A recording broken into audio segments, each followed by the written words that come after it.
నమస్తే. నేను మీ కేఎస్ నాయుడు. నేను సైతం ప్రశ్నిస్తా యూట్యూబ్ ఛానల్ స్వాగతం. రాష్ట్రంలో నాయకులు కానీ కార్యకర్తలు కానీ ఒక్కొక్కరు ఒక్కో విధంగా స్పందిస్తారు. అది పరిపాటి. మరీ కొంతమంది నీచాతి నీచంగా స్పందిస్తారు, ట్రోల్స్ కూడా చేస్తారు. ఎందుకు చెప్తున్నానంటే, నిన్న విజయవాడ వల్లభనేని వంశీని కలవడానికి జగన్మోహన్ రెడ్డి వచ్చిండు. వెళ్ళేటటువంటి తరుణంలో ఒక పసిపాప ఏడుస్తూ జగన్మోహన్ రెడ్డిని కలవాలా, సెల్ఫీ తీసుకోవాలనే ఒక ఉద్దేశంతో ఒక సన్నివేశం అక్కడ ఎదురైంది. సరే, అది యాదృచ్ఛికంగా జరిగిందా, కొంతమంది మాట్లాడుతున్నట్టుగా ఇది ఐప్యాక్ క్రియేటివిటీ అనేటటువంటి సందర్భంలో ఉంది. సరే, ఎవరి యొక్క ఆలోచన తీరు వాళ్ళది.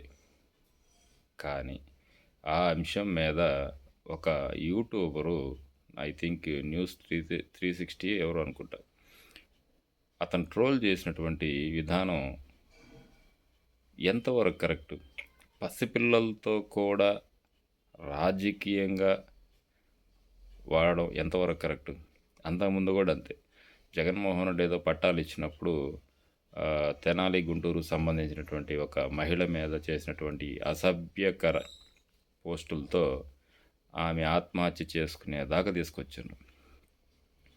నేను ఒక సూటి ప్రశ్న వేస్తున్నా.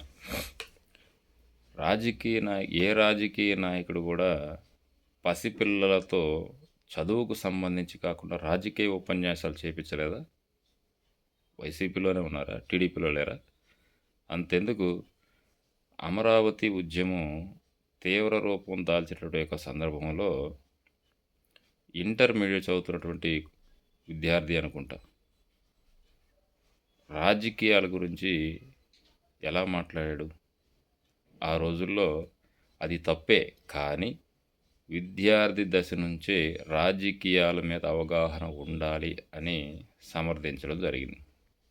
తర్వాత అదే కుర్రోడు కూటమి ప్రభుత్వం ఎలక్ట్ అయిన తర్వాత కొడాలి నాని ఇంటి మీదకి వెళ్ళి కోడిగుడ్డు విసిరినటువంటి పరిస్థితికి దారి తీయలేదా? ఇంకా వెళ్తే చిన్న పిల్లల చేత కూడా ఆ రోజుల్లో మనం బాబుగారి గురించి గొప్పగా చెప్పించాం. అప్పుడు తప్పు కాదా? ఇప్పుడే తప్పు అయిందే? ఇంకొకటి, ఆ అమ్మాయి సాక్షి ఛానల్లో ఒక ఇంటర్వ్యూ, వాళ్ళు చేసినటువంటి ఇంటర్వ్యూలో అమ్మఒడి గురించి మాట్లాడడం జరిగింది. ఇది ఒక విధంగా చూస్తే మాట్లాడిచ్చిండ్రా లేదా అన్నది పక్కన పెడదాం. ఆ వయసులో అమ్మాయి ఒక వర్షంలో చూస్తే మాట్లాడకూడదు, కానీ మాట్లాడాల్సి వస్తుంది. ఎందుకంటే పేద పిల్లలకు విద్య అందించడానికి ప్రభుత్వాలు తోడుండాల. అలాంటిది గత 5 సంవత్సరాల్లో పేద విద్యార్థులు ఏదైతే గవర్నమెంట్ ఇచ్చేటటువంటి డబ్బులతో చదువుకున్నటువంటి వ్యక్తులు ఉన్నారు, పేద కుటుంబాలు ఉన్నాయి. ఆ డబ్బుల వల్లే చదువులు మొదలుపెట్టినటువంటి కుటుంబాలు కూడా ఉన్నాయి. మరి అలాంటి వారి దృష్టిలో పెట్టుకొని మాట్లాడి ఉండవచ్చునేమో. సరే, మీరు అన్నట్టు అది పొలిటికల్ స్టంట్ అయ్యింది. నేను దీన్ని మాత్రం సమర్థించను. ఎందుకంటే చిన్నపిల్లలు రాజకీయాలు మాట్లాడకూడదు, గవర్నమెంట్కి సంబంధించిన పాలసీలు మాట్లాడకూడదు, ఇవ్వలేదు ఇచ్చారు, ఇవి మీరు అనుకున్న దానికి నేను ఏకీభవిస్తా. కానీ ఆ సంఘటనను కూడా రాజకీయంగా మార్చుకోవడం ఇప్పుడు మాట్లాడుతున్నటువంటి వీళ్ళకి ఎంతవరకు కరెక్టు? అంటే పిల్లలు వ్యక్తుల మీద ప్రేమని పెంచుకోకూడదా? ఇదే పవన్ కళ్యాణ్ అంటే వీరాభిమానులు ఉంటారు, చిన్న పిల్లల నుంచి పెద్ద పిల్లల దాకా. ఆయన యొక్క మేనరిజం మేనేజ్ చేసుకునేటువంటి వ్యక్తులు కూడా ఉంటారు. అలాంటిది మొన్న పవన్ కళ్యాణ్ ఒక హాస్పిటల్కి వెళ్ళి ఒక బాబుని పరామర్శించినప్పుడు ఆయన పాటలు, ఆయన మా డైలాగులు వింటే తప్ప స్పందించడం అనేటువంటి పరిస్థితి. అది వారి యొక్క అభిమానం ఉండకూడదు. మన నాయకుల మీదే ఉండాలా, ఎదుటివాడి మీద ఉండకూడదు. ఎదుటివాడి మీద అభిమానం చూపిస్తే మనం ఎంత దూరమైనా పోతాం, ఎంత నీచంగా అయినా కూడా మనం ట్రోల్ చేస్తాం. ఆ యూట్యూబర్ అనుకుంటా అతను, ఆ న్యూస్ ఛానల్ క్యాండిడేట్ ఎవరు, న్యూస్ 360 ఏదో. ఇది అయిన తర్వాత వైఎస్ఆర్సీపీ పార్టీ ఆఫీస్కి వెళ్ళాలా? ఇదే న్యూస్. 2 సంవత్సరాల పసిబిడ్డల మీద జరుగుతున్నటువంటి అఘాయిత్యాలు కావచ్చు, మహిళల మీద జరుగుతున్నటువంటి అఘాయిత్యాలు కావచ్చు, విద్యార్థులు పడుతున్నటువంటి కష్టాలు కావచ్చు, రైతులు పడుతున్నటువంటి కష్టాలు కావచ్చు, మహిళలు పడుతున్నటువంటి కష్టాలు కావచ్చు, వృద్ధులు పడుతున్నటువంటి కష్టాలు కావచ్చు, నిరుద్యోగులు పడుతున్నటువంటి కష్టాలు కావచ్చు, పనులు లేక రోజువారీ కార్మికులు పడుతున్నటువంటి అవస్థలు కావచ్చు, వాటి మీద కదా స్పందించాల్సింది. ఇది పెద్ద అంశమా? దీన్ని రాజకీయం చేస్తే మీకేం వస్తుంది? స్పందించాల్సినటువంటి సమస్యలు రాష్ట్రంలో వేల కొద్దీ లక్షల కొద్ది ఉన్నాయి. వాటి మీద స్పందించాలి. పోలీసు వారికి ఉద్యోగాలు లేక వీఆర్లో ఉన్నటువంటి వారి మీద స్పందించాలి. రెవెన్యూ డిపార్ట్మెంట్లో జరిగేటటువంటి అవకతవకల మీద స్పందించాలి. ప్రజలు ఎదుర్కొంటున్నటువంటి సమస్యల మీద స్పందించాలి. విద్యార్థులు ఎదుర్కొంటున్నటువంటి సమస్యల మీద స్పందించాలి. రైతాంగం ఎదుర్కొంటున్నటువంటి సమస్యల మీద స్పందించాలి. కరెంటు కష్టాల గురించి స్పందించాలి. పరిశ్రమలు రావడానికి అంశాల మీద విశ్లేషణలు స్పందించాలి. రాజకీయ నాయకుల యొక్క ఆడేటటువంటి క్రీడల గురించి ఆలోచించాలి. లా అండ్ ఆర్డర్ గురించి ఆలోచించాలి. ఇవన్నీ వదిలేసి ఆ జగన్మోహన్ రెడ్డిని కలిసినటువంటి పాప మీద మీ యొక్క వికృత చేష్టలు ఎంతవరకు సమంజసం అన్నది మీ విజ్ఞతకే వదిలేస్తున్నాం. ట్రోలింగ్ అనేది ఒక సంప్రదాయబద్ధంగా ఉండాలి.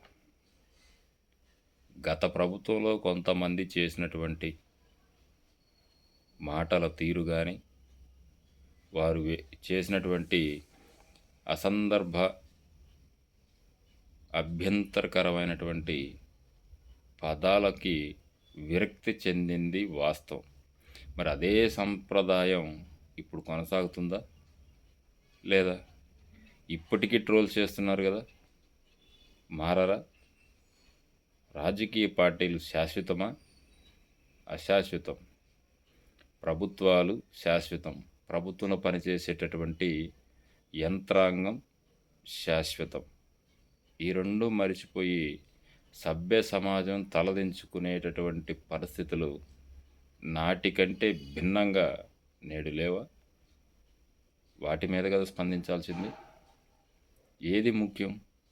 ఈ రాజకీయ విశ్లేషణలు చేసేటటువంటి వారికి కానీ, డిబేట్లు పెట్టేటటువంటి వారికి కానీ, కథనాలు రాసేటటువంటి వారికి కానీ, పత్రికలు కానీ, ఇంకొకరికి కానీ ఏది ముఖ్యం? కాబట్టి పసిపిల్లలను రాజకీయాల్లోకి లాగడమే తప్పు. అది వైసీపీ ప్రేరేపించినా తప్పే, టీడీపీ జనసేన ప్రేరేపించినా కూడా తప్పే.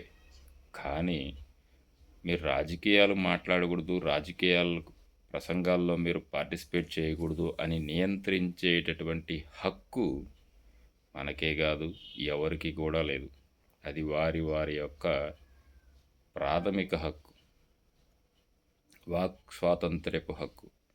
మనం ఎలా అయితే స్పందిస్తామో వాళ్ళు కూడా స్పందిస్తారు. కానీ ఆ స్పందించేటటువంటి తీరులో వ్యత్యాసం ఉంటే ఖచ్చితంగా మనం ఖండించాలి. జగన్మోహన్ రెడ్డిని కలవడంలో తప్పులేదు, వాళ్ళ మధ్య ఉన్నటువంటి ఆప్యాయతను చూపించుకోవడంలో తప్పులేదు. కానీ బయటకు వచ్చి ఒక ట్రిగ్గర్ పాయింట్లో మాట్లాడడం తప్పే. మరి వీళ్ళు చేసిన తప్పు అన్నప్పుడు గతంలో మనం కూడా చేసాంగా, చిన్నపిల్లలతో కూడా మాట్లాడిచ్చాంగా, చదువుకునేటువంటి విద్యార్థినితో కూడా మాట్లాడిచ్చాంగా.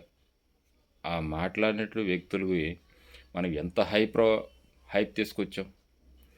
అదే విద్యార్థి కూటమి ప్రభుత్వం ఎలక్ట్ అయిన తర్వాత కొడాలి నాని ఇంటికాడవి కోడిగుడ్లు వేసే స్థాయికి వచ్చారు అంటే ఆ విద్యార్థి భవిష్యత్తు ఏంటి? ఈరోజు మనం ఎప్పుడో 2 సంవత్సరాలు 3 సంవత్సరాల కిందట పోస్ట్ ఫార్వర్డ్ చేసిన వాళ్ళ మీద కేసులు పెడుతున్నామే, రేపు గవర్నమెంట్ మారిన తర్వాత ఇలాంటి ఘటనలు చేసినవి అన్నీ కూడా వాళ్ళు గుర్తుపెట్టుకోరా? వాళ్ళు కేసులు పెట్టరా? పెడితే ఆ విద్యార్థి యొక్క భవిష్యత్ ఏంటి? ఒక్కసారి ఎఫ్ఐఆర్ కడితే ఎక్కడైనా అతను ఉద్యోగం తెచ్చుకోగలడా ప్రభుత్వ పరంగా? ఈవెందో ప్రైవేట్ పరంగా కూడా తెచ్చుకోగలడా? క్రిమినల్ రికార్డ్స్ ఉంటే ఏ ఒక్క వ్యక్తి కూడా ఉద్యోగాలు ఇవ్వడు. కాబట్టి కొంచెం ఆలోచించండి. ట్రోల్ చేసేటప్పుడు ఇది ప్రజలకు ఉపయోగమా లేదా అన్నది ఆలోచించి ట్రోల్ చేయండి. Thank you.